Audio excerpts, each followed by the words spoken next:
There are quite a few Americans living here in the Czech Republic and in the city of Prague, though pinning down the exact number is difficult, especially since the pandemic started and a lot of people jumped ship. But Americans live all over the place. And while they may no longer participate in the United States on a day-to-day basis, they still have a toe in and they're still interested in helping shape that future. One way they can do that is by voting. How do you do that? How do you vote when you're abroad? Is it complicated, especially considering the difficulties in the last election with all the talk of mail-in votes and so on and so forth? This is a topic that now a lot of people are starting to pay quite a bit of attention to.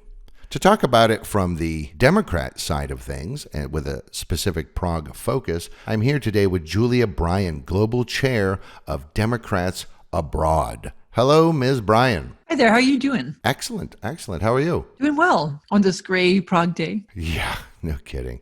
Another gray day. Exactly. I'd like to thank Ms. Bryan for talking to me today, and I'd like to thank all of you for listening.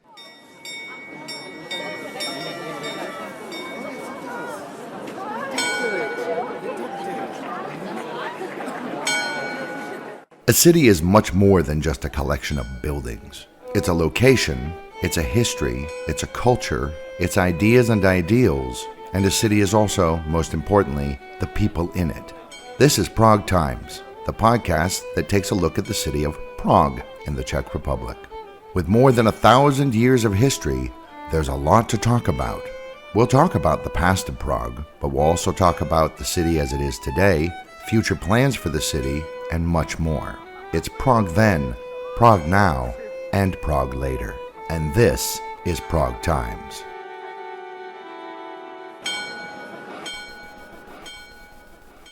So, Julia, Democrats Abroad, tell me a little bit about that. I know it started back under, was it Johnson? In 1964, exactly. Well, Democrats Abroad is a state party under the Democratic Party, just like Iowa is a state party, South Carolina has a state party, Georgia has a state party. Every single state, plus the territories and D.C. and Democrats Abroad are state parties within the Democratic National Committee.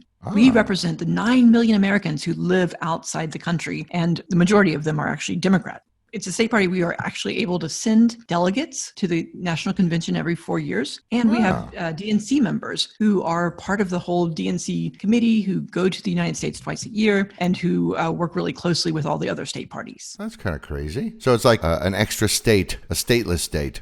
Exactly. And we even run primaries. Every 4 years during the presidential elections, we'll run primaries for our presidential candidate. Last year, we had, I can't remember, like 13 people on the ballot. Here in Prague, we met at the Globe. We had 2 voting centers at the Globe, but we do this all around the world. That's a really major part of what we do is getting out the vote and, having everyone abroad vote on their primary candidate. Sure. In this last election in 2020, the presidential election, I was surprised and very pleased with how thorough Democrats Abroad was at making sure that, hey, this is how it works. This is what you need to do, and so on and so forth. And it really just made the process really very easy from my perspective, from a user perspective. I'm so glad to hear that. That's our mission, is to help get out the vote, because we know it's kind of hard to vote from abroad. So the first thing we need to do is make sure people know they can vote and that they know how to vote and that they know their vote counts. There are 3 fundamental messages that we're always trying to get through to Americans abroad, that they actually can vote.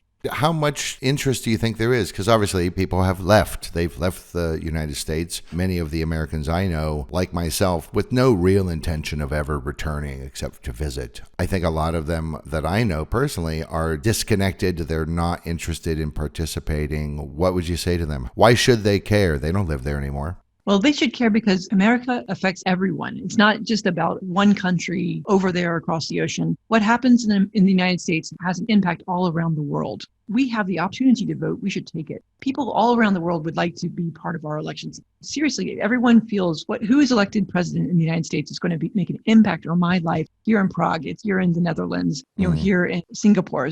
Everyone feels that impact and that wave. And so I think it's really important that we accept our responsibility and our right and cast our ballots every time we can. Right.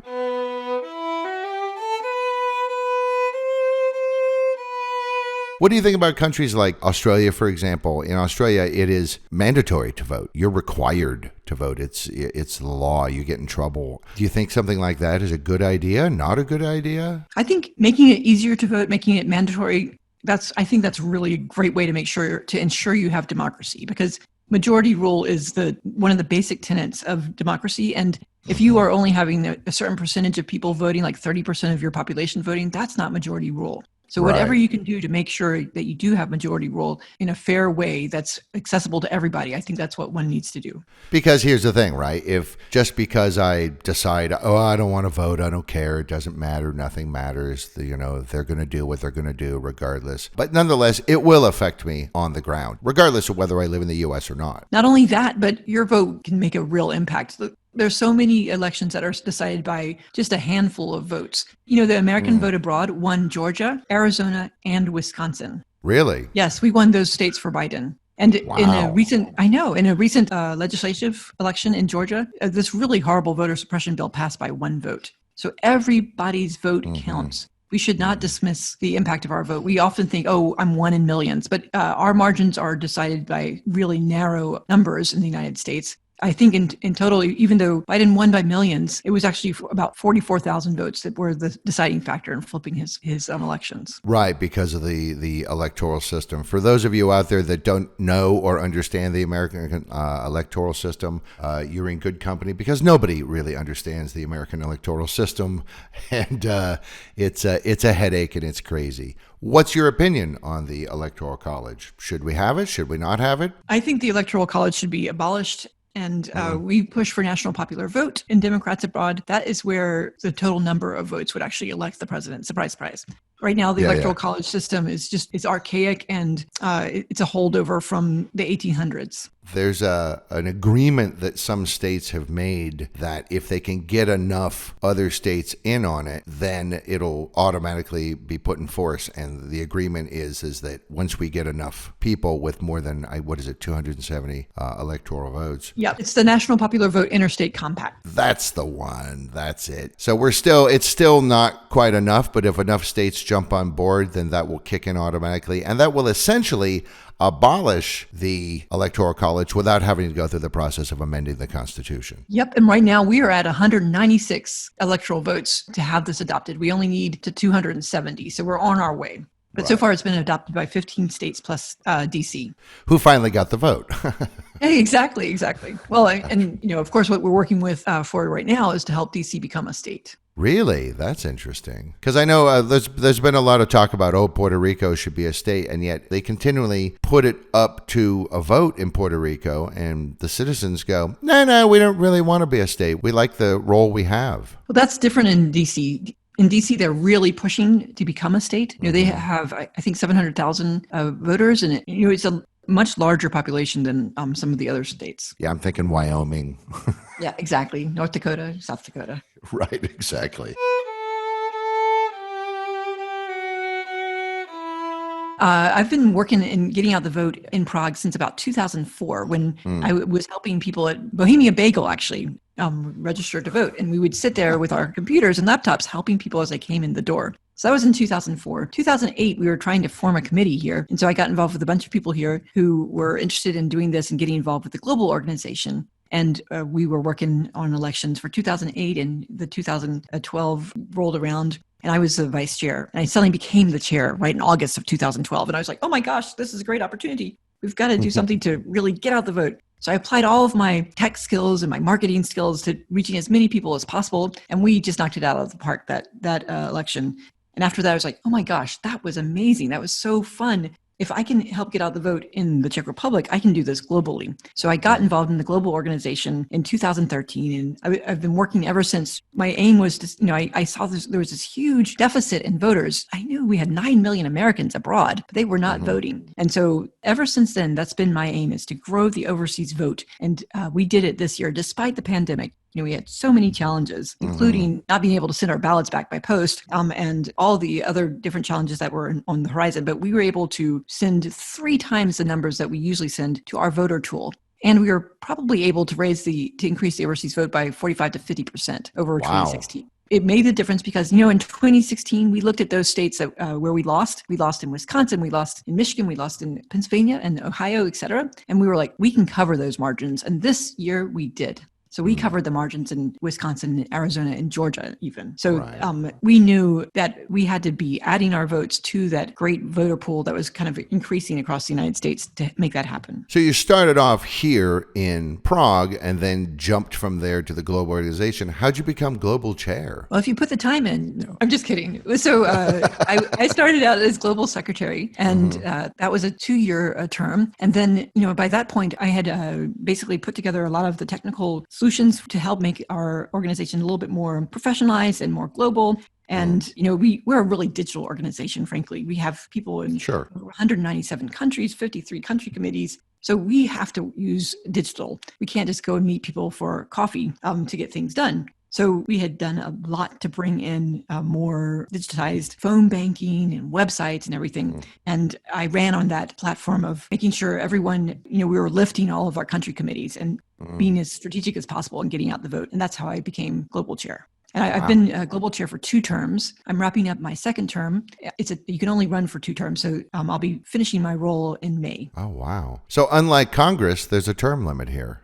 Yes, we're the only state party with a term limit for chairs, but it's good. It helps get new people in and make sure that new ideas are coming into the party. Do you think that when you were elected to global chair for the whole organization, did it kind of help raise the Czech Republic's profile at all? I've always used the Czech Republic as our testing ground for getting out the vote. We usually have the highest engagement rate of all countries around the world. This year, Really? our membership, we had 85% of our members engaged in voting, which is the highest around the world. So people definitely know where we are. They always want us to hold our meetings here. So far, I've not said yes, but that's a lot of work. Because they're like, I heard it's pretty and the beer is really good. Everyone says that. Exactly. They're like, Julia, when are you going to hold the meeting here? I'm like, oh my gosh. Oh, sorry, there's a pandemic, so I guess not this year. Exactly. No, we're all online this year. It'll be at 3:30 in the morning, our time. We're That's in 24. commitment. It is commitment. It's commitment. But we're in 24 time zones, so we have to, we rotate the time zones when we hold our meetings. That's fair.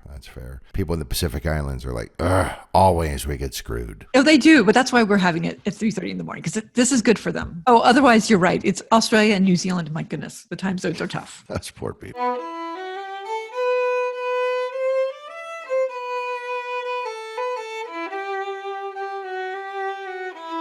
So what brought you to Prague in the first place? You didn't come here as a, political animal. You came here, in 1999? Why? How? Well, I came like a lot of people. We came for 1 year just to experience it. I was working at the University of North Carolina at Chapel Hill as a writer, editor, online designer, etc. And I wanted to come over and just take a year off, work here, and see what Europe was like. So I came over and I was working at a little startup company. And in a few months, I became the managing director. And then I was like, well, let's stay for 1 more year. And then after 1 or 2 years, I'd taken over the company and I had my own company. It was a software company that we've been running ever since. What made you choose Prague? I got a job here. My twin sister, I know it's kind of funny. My twin sister was working in Switzerland, and a couple of people who were forming a new company said, would you want to come and work with us in Prague? And she's like, no, but my twin sister might be interested in that. So I talked to them on the phone and interviewed on the spot, and Ellen said she liked them. So I was like, okay, we'll risk it. Sounds like a great idea for a year. It's a great place to live. I think, it's a wonderful place to raise a family. It's a great location if you like to not have a car and you want to live in the middle of a city. And there's so many parks. It's a wonderful city, truly. A lot of the complaints about, the Czechs are this or the Czechs are that. And there's some truth to some of those complaints. But I will say that I don't know if I want to call them problems, but the issues or the major differences, say, between myself, a Northern Californian, and Czechs, are really not all that big, really, when you think about it. They're pretty mild, the Czechs. They're not extreme in any way. Yeah, they're a little xenophobic, and yeah, things are a little, shall we call them, traditional when it comes to gender roles, and yet not really that much. It's a pretty mild, middle-of-the-road kind of a place. I think it depends also on who you're meeting and hanging out with. I know a lot of really liberal Czechs who they're not racist and they're not conservative when it comes to gender either. So I really enjoy Czechs. They're very straight spoken. You know, they're not going to tell you that the day is beautiful when it's not. No, they're And not. I like that about them. You know, it's like they're not going to tell you, "Oh yeah, I'm great this morning," when they're not really feeling great. That was a great lesson when I first moved here, and I would ask every day. I'd ask my developers, "How are you this morning?" And they would tell me the honest truth. Yeah, I always love that. How are you? Well, I've been thinking about the futility of existence lately, and last night I was reading Kierkegaard, and I wept for 3 hours. It's so true. I find that very refreshing, and I think my business partner is Czech. And he always says he's become half American, and I always feel like I've become half Czech because we've definitely become closer to each other's countries. Right. So you're Chamericans. Yeah, exactly. My husband is American, but when you work in the same company for 22 years with the same people, you definitely become more assimilated. That always shows whenever I go back to the U.S. for a visit. I'm always just like, I feel like a fish out of water. Suddenly, the way that I'm used to doing things now is not the way it's done there. Like I was on an escalator, I think it was in Atlanta, and this woman on the step in front of me kept looking back and looking back and looking back. I thought, what is her problem? And then I realized, because I'm standing on the step right after her, which is normal here, but you would never do that in the U.S. Yeah, more space. We have to remember they're used to wide open plains. I always used to tell people, all right, when you go to the United States, people are going to speak really loudly. They're used to the wide open plains. I'm not kidding. It'll be a little astonishing for you. And everyone would come back and like, you're right, Julia. Well, it's a difference between an urban culture and a suburban and country culture, really. In urban cultures, you're used to sitting in cafes and talking quietly, so the world doesn't know what you're saying. Right. Whereas in America, I want the world to hear me. Exactly. It's a competition.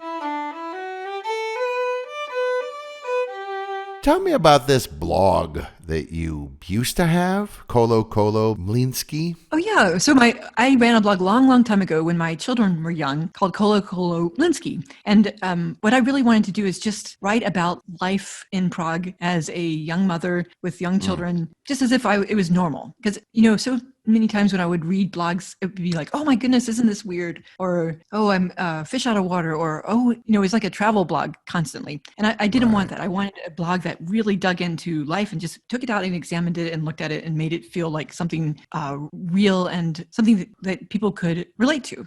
So that was my blog. And I was also very image oriented because I like taking photographs. And I always tried to just like make sure that I was capturing these different moments in life that were really particular to this place and time. It was pretty popular for a while. There was a great group of bloggers in Prague for a while. Grant Podelko, Stuart Moore. We all used to talk about each other's blogs. And then we would see each other at Halloween. That was the only time we ever would run into each other. And there's, oh, hey. And when you're reading someone's blog and you know them so well from a virtual point of view, and then you see them in real life, it's kind of funny. Okay, so I'm an American. I moved to Prague or wherever. I'm a Democrat, so I get involved with your organization, Democrats Abroad. What can I expect to happen? If you're in Prague and you want to get involved actively, we have meetings when we can actually meet together. We meet in beer gardens sometimes. We have events about taxes. We have events that are, something that we need to talk about policies, for example.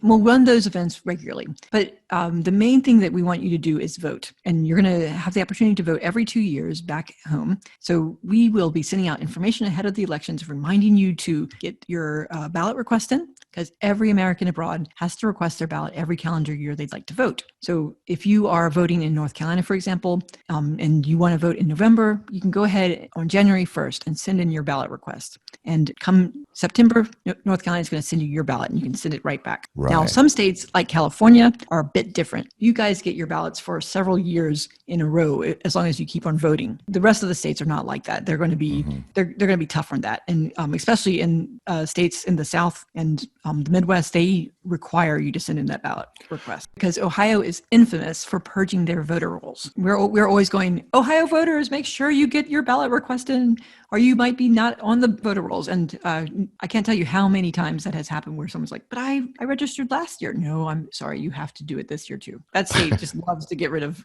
voters. That's the focus. Please vote. Yeah. Well, and also the first thing, we actually did 2 rounds of calls. So we would get in touch with people ahead of time and say, remember to request your ballot. And then we also were able to raise enough money so that we could call people and say, please remember to send your ballot in. If you're having issues, here's where you can go for more help. And if somebody wants to be of assistance more than just voting, but wants to help get the vote out, they just go to the website democratsabroad.org/volunteer. And every country committee needs help as well. Democrats Abroad Czech Republic is about to hold an election. We'll have nominations from the floor for some of the positions, or for any position, in fact. So if anyone's interested, just go to democratsabroad.org/CZ, and you can find out more about the upcoming elections. Right. And listeners should know that also check the episode notes for links to Democrats Abroad, as well as a number of other organizations, including, because we do want to be fair, Republicans Overseas, because obviously Democrats Abroad is for people who are registered Democrat. But if you're a Republican,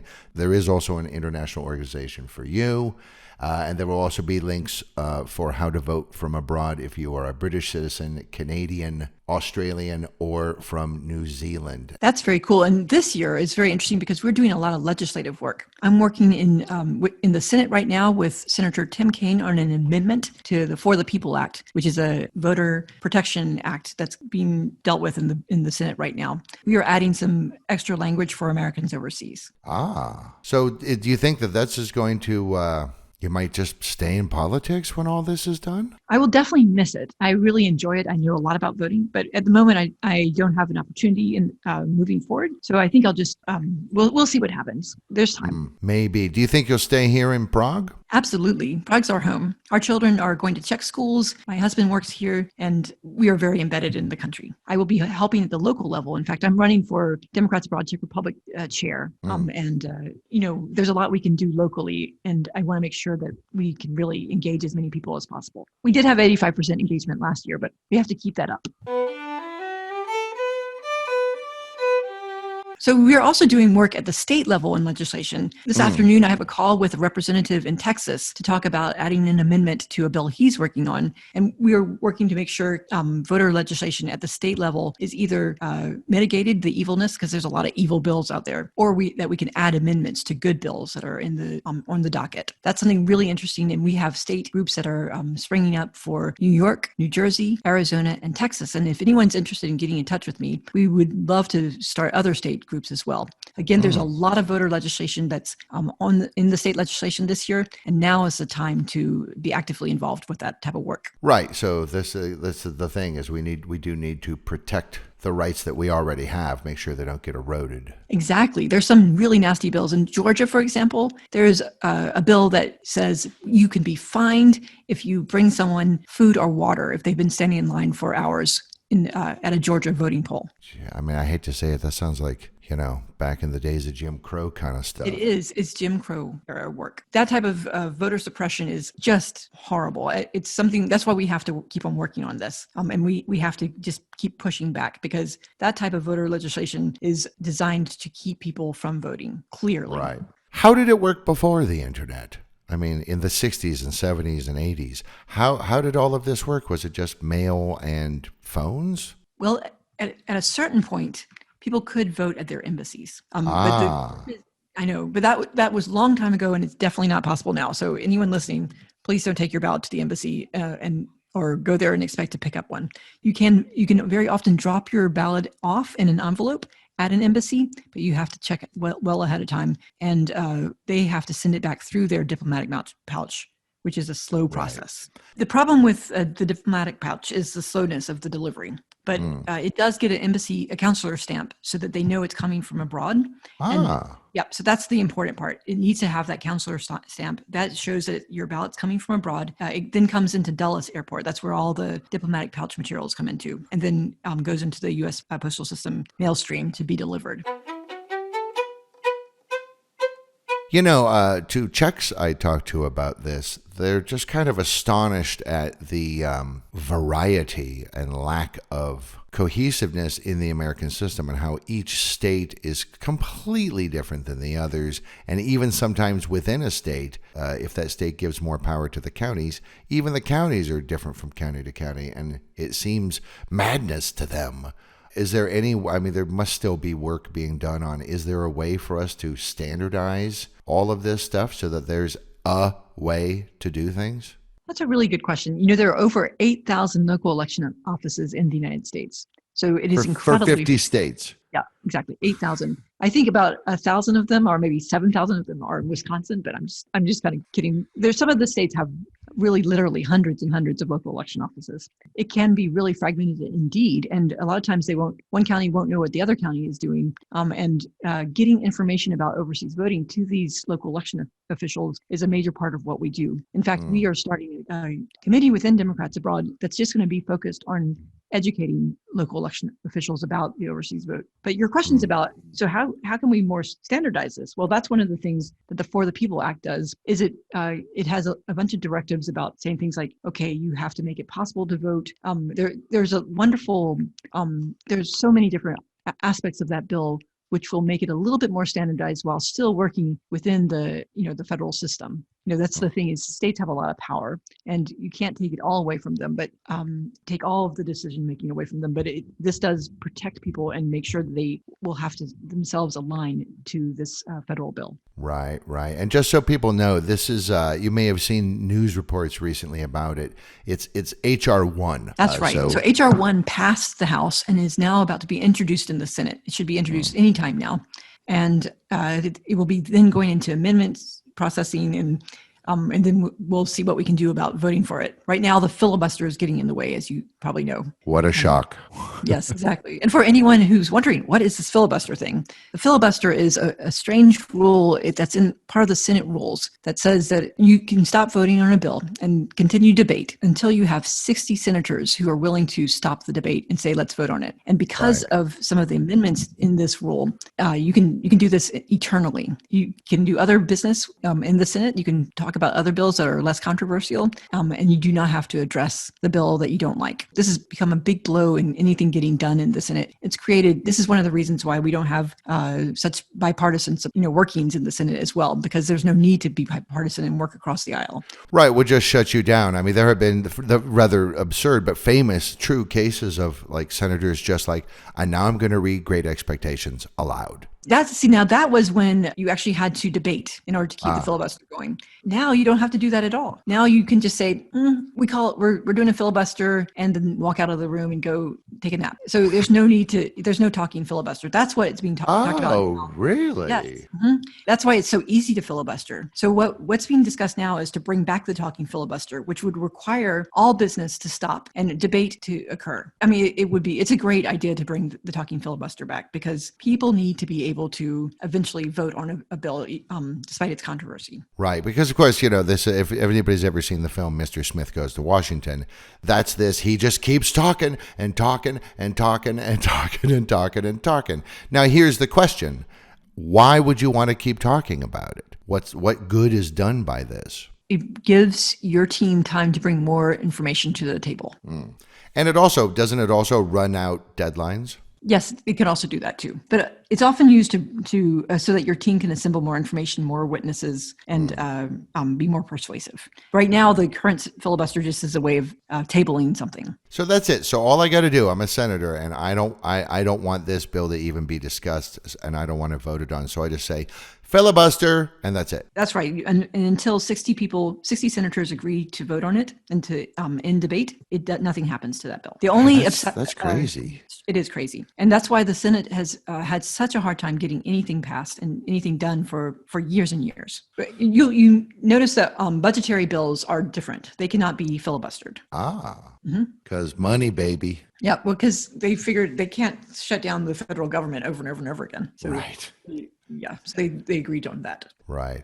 And again, people listening, the text of HR 1, there will be a link to it in the episode notes. So check there for the actual text that has been very helpfully hyperlinked. So that's nice. And there's a whole section, subsection J, that's about overseas voters, in case anybody wants to check it out.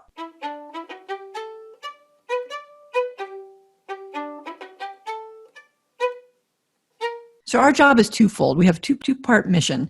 One is to get out the vote, and that's what we do every election year. And the other is to really focus on making sure our voices are magnified back in the United States. That through legislation work, we do that through in court cases, we do that by talking to senators and all sorts of different people about our issues to make sure they are really loudly heard. So there you go. They're on your side. We are indeed. And we are your side because we are a grassroots organization. We are you. So collectively, we 9 million plus Americans living abroad actually are a state. Yes, we are. A state in the Democratic Party, indeed. We're about the 12th largest state. Really? Mm-hmm, right. I think we're right behind Virginia. That's kind of crazy. And again, it's all facilitated nowadays by the internet and digital media and methodologies. And obviously, that's the times we're living in. It's just going to increase more and more and more. So in theory, things will get even easier in the future. I think so too. And I mean, that was one of the funny things about last year. All the state parties were having to go to digital. So we were running around giving digital workshops on how to organize and how to get out the vote via the internet. This is so new to them. They're used to door knocking. We've never been able to door knock. So like, we'll tell you how we do this, webinars and online help desks, et cetera. That was all something we were really used to already. It was something that we were finally able to show to our fellow parties. It's really fun work to do. And, we're all an all volunteer organization. That's the other thing I have to say. No staff, no office. We're just all people who are really interested in and just passionate about getting out the vote. So remember, folks, just because you don't live there doesn't mean that your vote doesn't count and doesn't matter. It may matter more and more as we see the times becoming more polarized, and the margins for victory in American elections of all types, not just the presidential election, but even down on the small local levels, the margins are getting smaller and smaller, and more things are passing by an increasingly small number of votes. So a vote does count. It really does.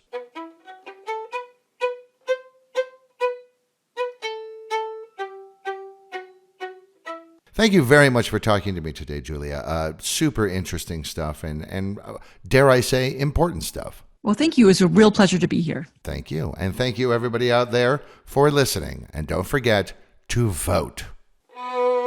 Thank you for listening to this episode of Prague Times.